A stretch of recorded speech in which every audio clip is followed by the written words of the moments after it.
इस जीव को कथा श्रवण का अधिकारी बनाती है। दूसरे स्कंद की कथा ज्ञान का उपदेश है, इसमें ज्ञान का उपदेश दिया गया है। और तीसरे स्कंद की कथा में ज्ञान को उतारने की कला सिखाई गई है कि अपने जीवन में ज्ञान को कैसे उतारा जाए। चौथे स्कंद में 4 प्रकार के पुरुषार्थों का वर्णन है और 5वें स्कंद में परमहंसों के लक्षणों का वर्णन है कि भगवान के भक्त को कैसा होना चाहिए। छठे स्कंद में पुष्टि की कथा है, भगवान की भक्तों के ऊपर कृपा, कि भगवान अपने भक्तों पर किस प्रकार कृपा करते हैं। और ये विधि बताई है, कथा को सुनकर जीवन में उतारो।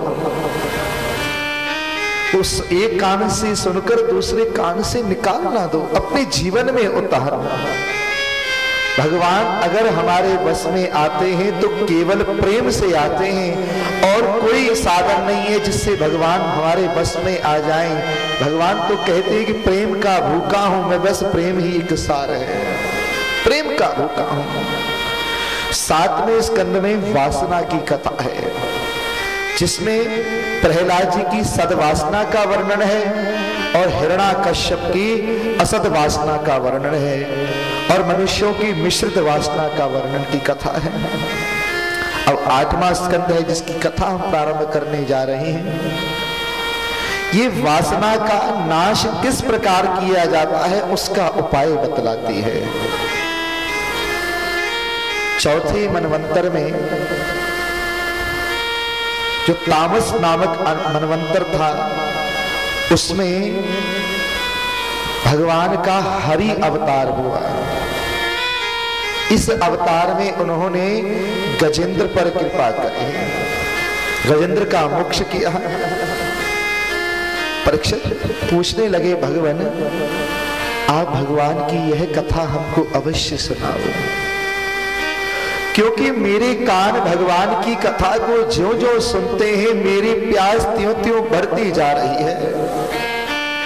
मुझे इनकी कथा श्रवण में इतना आनंद आ रहा है, इतना आनंद आ रहा है कि मैं स्वयं अपने आप को भी भूल बैठा हूं। आप मुझे ये कथा अवश्य सुनाओ कि मेरे प्रभु परम दयालु करुणा निधान प्रभु किस प्रकार उन जीवों पर भी कृपा करते हैं जो पशु हैं। वो तो प्रत्येक प्राणी पर कृपा करते हैं, आप हमको ये अवश्य कथा सुनाओ। सुखदेव जी कह लगे, राजन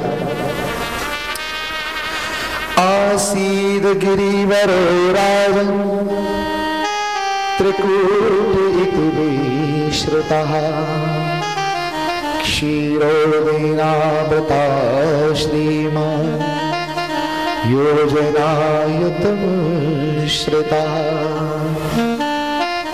कि क्षीर सागर के अंदर एक त्रिकूट नाम का बड़ा भारी पर्वत था। वह पर्वत 10,000 योजन ऊंचा था। ये जो त्रिकूट पर्वत है ना, ये हमारा शरीर ही है।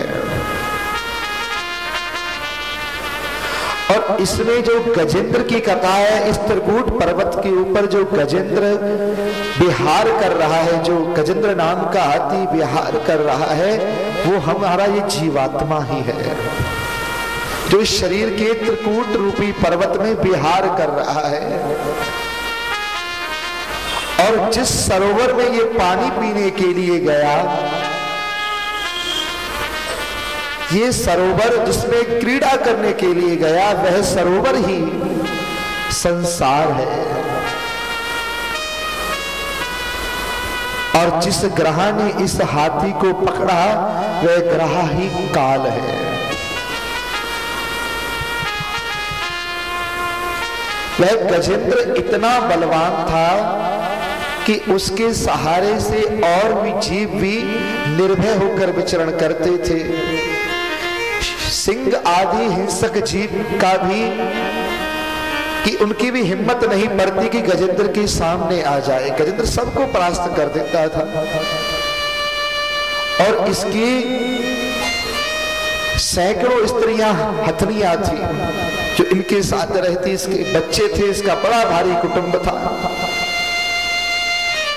और इस गजेंद्र को अपने बल का बड़ा अभिमान था।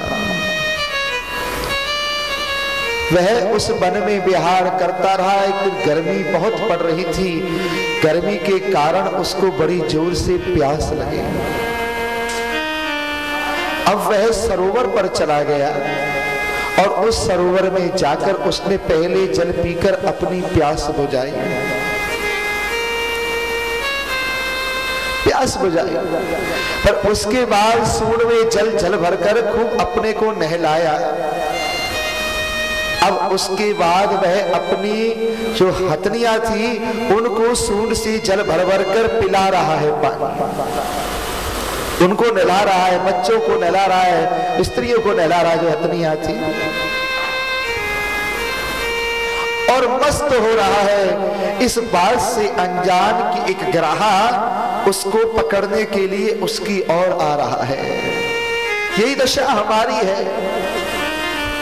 ये त्रिकूट रूपी पर्वत में ये जीवात्मा जो है, ये शरीर रूपी त्रिपुटी है, इसमें जीवात्मा जो गजेंद्र नाम का जीवात्मा है जो इसमें विहार कर रहा है सरोवर में। ये सरोवर क्या है? ये भव सागर है।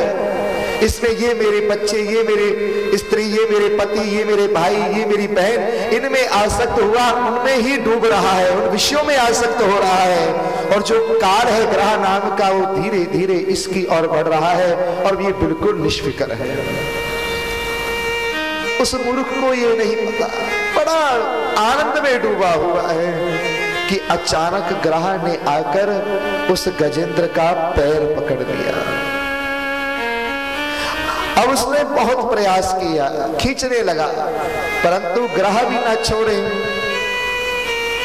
अब सभी उसकी जितने भी स्त्रियां थी, हथनियां, सब जोर लगा रहे हैं, उसके बच्चे जोर लगा रहे हैं, सब मिलकर उसके जितने मित्र संबंधी थे सब जोर लगा रहे हैं, परंतु कोई भी उनमें से गजेंद्र को छुड़ा नहीं पाया। और आखिर में सब चले गए छोड़ कर, ये नहीं छूटेगा। अब गजेंद्र विचार कर रहा है कि देखो मैं इन्हीं के बलबूते कितना इतराता था, अरे जरा सा इनके ऊपर संकट आ जाता, मैं अपने प्राणों की बाजी लगा देता था, आज ये मुझे इस अवस्था में छोड़कर चले गए।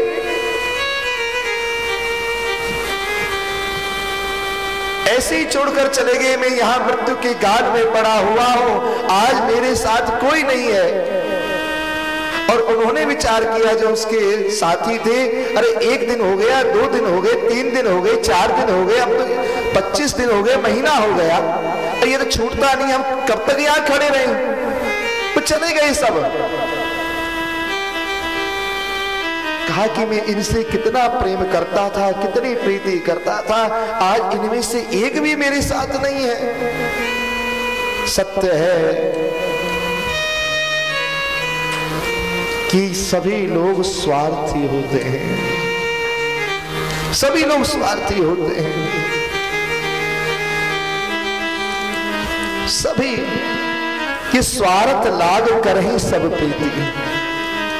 ये स्वार्थ का संसार है, स्वार्थ वश प्रेम करता है। आज मैं इनके योग्य नहीं रहा तो आज इनमें से एक भी मेरे पास नहीं है। बड़ी गलानी हुई अपने ऊपर कि मैंने इनके लिए अपना सारा जीवन यूं ही निकाल दिया, इस अभिमान के साथ ये मेरे अपने हैं, ये मेरे हैं। परंतु सत्य यही है कि जब तक इस जीव का स्वार्थ होता है तब तक ही ये जीव रहता है, उसके बाद कोई नहीं पूछता।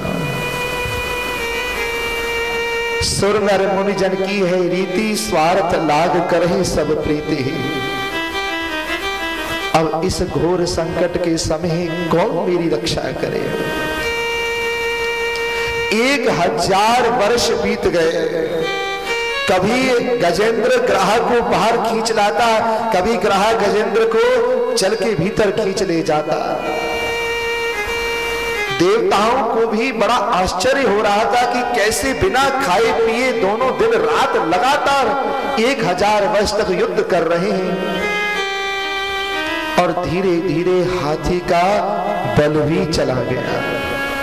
आखिर ग्रह तो जलचर जीव था, उसका बल घटने के स्थान पर और बढ़ गया। अब अपने बल का जो अभिमान था, घमंड था, वह भी चला गया। जब इसके पास सारा जब अभिमान चला जाता है ना, तब इसको भगवान की याद आती है। उससे पहले याद नहीं करता। अब कहने लगा, अरे देखो, मुझे इन संबंधियों पर बड़ा अभिमान था, मुझे अपने इस देह पर बड़ा अभिमान था, बड़ा नाज था कि मेरे सामने कोई नहीं आ सकता, जो आएगा मैं उसको कुचल डालूंगा। आज मेरा वो बल भी मेरे को जवाब दे गया। संसार के जीवों से आशा न किया कर,